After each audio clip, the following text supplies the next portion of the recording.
भागलपुर से लगभग 45 किलोमीटर की दूरी पर मौजूद पौराणिक पर्वत, जिसको हम मंदार पर्वत के नाम से जानते हैं, काफी ज्यादा लोक प्रचलित है, जिसका उल्लेख हमको महाभारत और हिंदू ग्रंथों में मिलता है। तो चलिए आपको बताते हैं कि आखिर मंदार पर्वत की अलौकिक कहानी का राज क्या है। पुराणों में वर्णित मंदराचल, जिसको आज हम मंदार पर्वत के नाम से जानते हैं, जिसको धार्मिक दृष्टिकोण से अति महत्वपूर्ण माना जाता है। कहा जाता है कि यह पर्वत 750 फीट ऊंचा है। इस पर्वत के बारे में पुराणों एवं महाभारत में कई कहानियां प्रचलित हैं। ऐसा माना जाता है कि जब देवी देवताओं को समुद्र मंथन करना था, तब उस समय एक ऐसी चीज की आवश्यकता थी जिसकी वजह से समुद्र को मथा जा सके।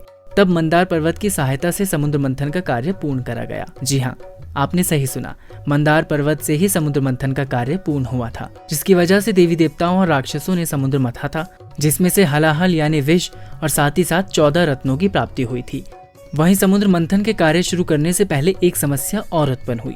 वो ये कि समुद्र मथने के लिए एक ऐसी बड़ी लंबी रस्सी चाहिए थी जिसकी वजह से पूरे मंदार पर्वत को बांधा जा सके और इस पर्वत को हिलाया जा सके। यानी कि समुद्र मथने के लिए मथनी का काम करने वाले इस मंदार पर्वत को हिलाने के लिए एक बहुत ही भीमकाय रस्सी चाहिए थी। वहीं इस रस्सी का काम भगवान शिव के गले में बंधे हुए नाग ने किया, जिसको हम वासुकी के नाम से जानते हैं।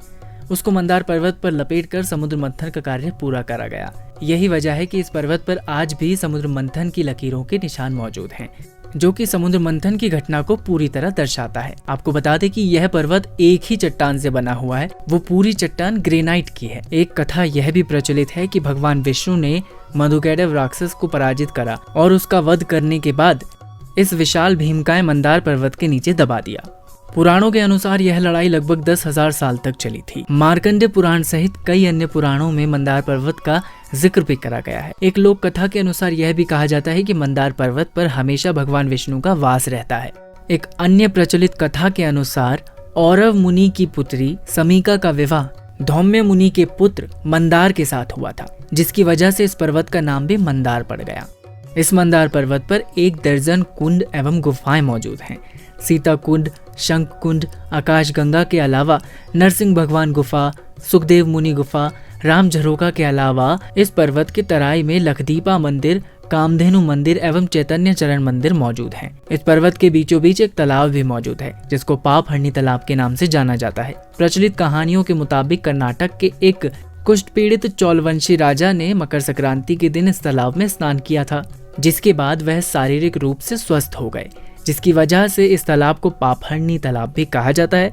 वहीं साथ ही साथ इसको मनोहर कुंड के नाम से भी जाना जाता है। पौराणिक व आध्यात्मिक रूप से प्रचलित मंदार पर्वत देश ही नहीं बल्कि विदेशी स्तर पर भी अपनी पहचान कायम रखे हुए है। हालांकि इसकी कागजी तौर पर कोई कार्यवाही नहीं हुई है, लेकिन विदेशों में मंदार का प्रतीक भारत के लोगों को अपनी धरती का एहसास करवाते रहता है। वहीं आपको बता दें, थाईलैंड की राजधानी बैंकॉक के इंटरनेशनल एयरपोर्ट पर मंदार का भव्य प्रतीक प्रस्तुत किया गया है। हर साल 14 जनवरी को यहाँ पर भव्य मेले का आयोजन करा जाता है। प्राकृतिक सुषमाओं से परिपूर्ण मंदार एक पौराणिक और ऐतिहासिक धरोहर ही नहीं बल्कि सनातन हिंदू, दिगंबर, जैन एवं आदिवासी संप्रदायों का एक समागम स्थल भी है।